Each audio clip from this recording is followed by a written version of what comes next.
দেশের পানির চাহিদা পূরণে চাঁদপুরের হাইমচর উপজেলা পান চাষের জন্য ব্যাপক প্রসিদ্ধ।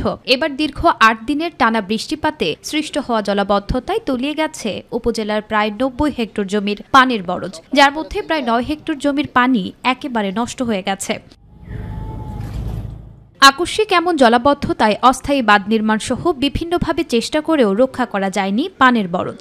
এতে ১০ লাখ টাকা থেকে ৫০ লাখ টাকা পর্যন্ত আর্থিক ক্ষতির মুখে পান চাষিরা। আমাদের হাইমচরবাসী এতটুকু ক্ষয়ক্ষতির সম্মুখীন হয় নাই কখনো, কিন্তু এইবার ২০২৪ সালে আমরা যে সম্মুখীন হয়েছে, এখানে আমাদের এই ক্ষয়ক্ষতি পূরণ করার মতো আমাদের কোনো সাধ্য নাই। আমাদের পুরো ফ্যামিলি এটার ভিতরে জীবনযাপন করতে পান দিয়ে এই পান সব শেষ হয়ে গেছে। কোনো সময় এই পানি এখানে উঠে নাই, হঠাৎ করে এই পানি চাপ দিয়া আমাকে যত পানের বোটর আছে সব তলিয়ে গেছে, বাদ দেওয়ার কোনো সিস্টেম নাই। যে পরিমাণ ক্ষতি হয়েছে তাতে সরকারি সহযোগিতা না পেলে ঘুরে দাঁড়ানো একেবারেই অসম্ভব বলে দাবি পান চাষিদের। আর তাই আর্থিক প্রণোদনার জন্য সরকারের দৃষ্টি আকর্ষণ করেছেন তারা। আমার ৪০-৪৫ বছর বয়স, এই বয়সে এত পানি কোনো সময় দেখি না।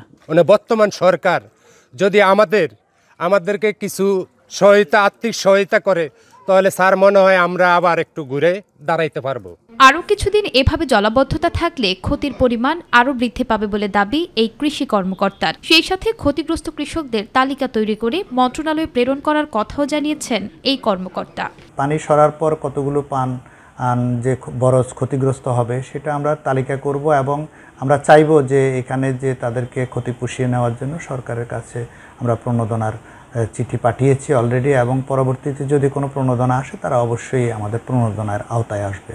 চাঁদপুরে উৎপাদিত পান চাঁদপুর সহ আশেপাশের জেলায় বিক্রি করেন পান চাষিরা। আর তাই পান চাষ বাঁচিয়ে রাখতে ক্ষতিগ্রস্তদের পাশে থাকবে সরকার, এমনটাই প্রত্যাশা সকলের। নুসরাত শারমিন, মাই টিভি নিউজ।